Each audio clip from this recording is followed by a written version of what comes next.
May I come in, sir? Come in. Good morning, sir. Morning. Take your seat, बैठ जाएं. Thank you, sir.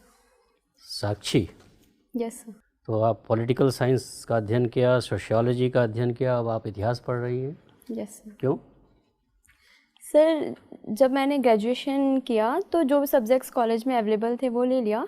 Graduation के बाद मैंने civil services की preparation start की तो मुझे हिस्ट्री इंटरेस्टिंग लगा और मुझे ऐसा भी लगा कि फर्स्ट पेपर में जीएस फर्स्ट पेपर में 50% कवर हो जाएगा और जो मेरे ग्रेजुएशन के सब्जेक्ट हैं वो सेकंड पेपर में हेल्पफुल हो जाएंगे. अच्छा. यही सब देखते हुए मैंने हिस्ट्री ऑप्ट किया. हिस्ट्री में क्या अच्छा लगता है आपको? इंडियन हिस्ट्री की बात अगर हम करें, कौन सा पीरियड आपको ज़्यादा अच्छा लगता है? सर, इंडियन हिस्ट्री में Indian national movement. Indian national movement. Yes sir. ऐसी कौन सी स्टोरी है इंडियन नेशनल मूवमेंट की जो आपको सबसे ज़्यादा इंस्पायर करती है?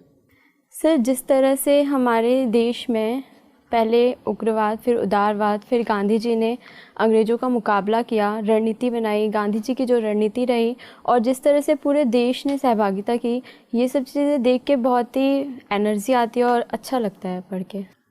मान लीजिए आप सिविल सर्वेंट हो जाते हैं तो जो भी आपने टेक अवेज है, जो इंस्पायर्ड हो के जो भी आपने सीखा है, समझा है, उसका कैसे उपयोग करेंगी आप अपने जीवन में? Sir, civil servant Indian national movement से. हाँ सर, इंडियन नेशनल मूवमेंट से मैंने ये सीखा है कि हमारे समाज में विभिन्न धर्मों के लोग हैं और हमें हमेशा सबको साथ लेकर ही चलना होगा. अगर कभी भी हम किसी एक पक्ष में जाते हैं या वोट बैंक राजनीति इन सब के चलते किसी एक धर्म का सपोर्ट करते हैं तो उसके परिणाम गलत आते हैं. इसीलिए हमेशा सोसाइटी के हर वर्ग को साथ लेके चलना होगा. दूसरा मैंने ये सीखा है कि पीपल पार्टिसिपेशन बहुत रिक्वायर्ड है. तो एज अ सिविल सर्वेंट मैं हमेशा जब भी कुछ भी काम करूँगी मैं कोशिश करूँगी कि रोल ऑफ पीपल हमेशा इम्पॉर्टेंट हो, उनका फीडबैक लेती रहूँगी और इसके अकॉर्डिंग अपनी पॉलिसीज़ में चेंज करती रहूँगी. तीसरा मैंने ये सीखा है कि महिलाओं का रोल बहुत इम्पॉर्टेंट होता है और एज अ सिविल सर्वेंट मैं हमेशा कोशिश करूँगी कि वुमेन इक्वलिटी हो, वुमेन भी आगे आके अपना रोल पूरा करें. वुमेन इक्वालिटी से आप क्या मीन करती हैं जब आप कह रही हैं वुमेन इक्वालिटी हो? सर, वुमेन इक्वलिटी से मेरा मतलब है कि इकोनॉमिक, पॉलिटिकल, सोशल हर क्षेत्र में उन्हें बराबर का अधिकार मिले, न ज़्यादा न कम. अगर वो किसी चीज़ की योग्यता रखती हैं तो उनको अवसर मिले. ऐसा नहीं कि वो सिर्फ फीमेल हैं इसलिए उन्हें रोक दिया जाए. संविधान ने तो दिया हुआ है इक्वालिटी का राइट.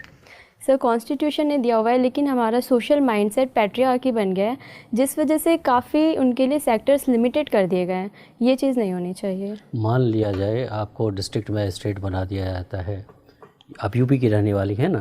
Yes sir. यूपी के किसी ज़िले में आपको डिस्ट्रिक्ट मजिस्ट्रेट बना दिया जाता है. Yes sir. पहली बात आपने की कि आप चाहेंगे कि कम्युनल हार्मोनी बनी रहे. Yes sir. Vote bank politics में हम लोग ना पड़े.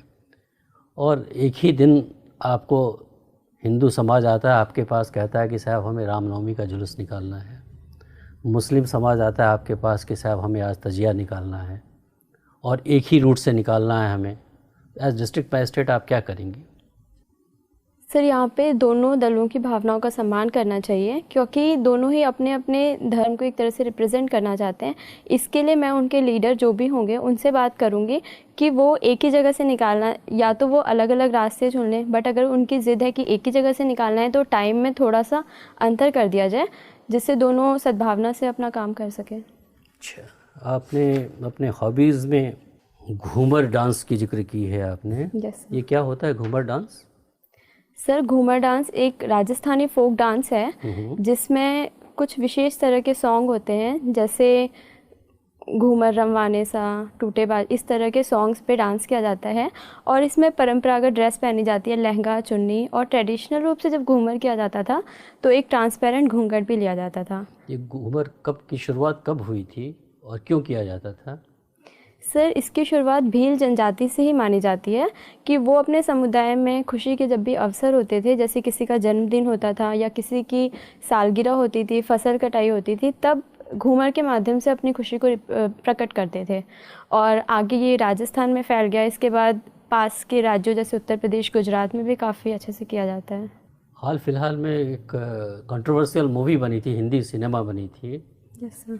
जिसमें कि काफ़ी कंट्रोवर्सी हुई. उसमें एक घूमर डांस दिखाया गया था. आप बता सकती हैं कौन सी मूवी थी? सर पद्मावती। पद्मावती या पद्मावत? पद्मावत। पद्मावत मूवी आपने, उसमें घूमर डांस आपने देखा है? मूवी देखी है आपने? सर मूवी नहीं देखी है पर डांस देखा है। डांस देखा है आपने? जी सर। किसने गाना गाया है उसमें? सर श्रेया घोषाल। और सर चलिए कोई बात नहीं। साक्षी, आप गारमेंट बिजनेस से आपका परिवार जुड़ा हुआ है। जी सर। आजकल इंडिया साइज़ की चर्चा बहुत हो रही है, ये क्या है इंडिया साइज़? सर हमारे देश में गारमेंट इंडस्ट्री हमेशा से ही हथकरघा उद्योग बहुत ही उन्नति पे रहा, लेकिन कभी भी इसके ब्रांडिंग नहीं की गई। हमारे जितने भी मटेरियल्स होते हैं इनके अपने साइज़ नहीं डिसाइड किए गए। जैसे हम विदेशी ब्रांड देखते हैं उनमें पर्टिकुलर साइज़ डिसाइडेड होता है, जिससे विदेश में कहीं भी किसी को ख़रीदना होता है तो उसको साइज़ के आधार पर कोई कन्फ्यूज़न नहीं होती है। भारत के परिप्रेक्ष्य में भी ऐसा करने की कोशिश की जा रही है ताकि हम एक वास्ट मार्केट को कवर कर सकें। किस तरह से कोशिश हो रही है?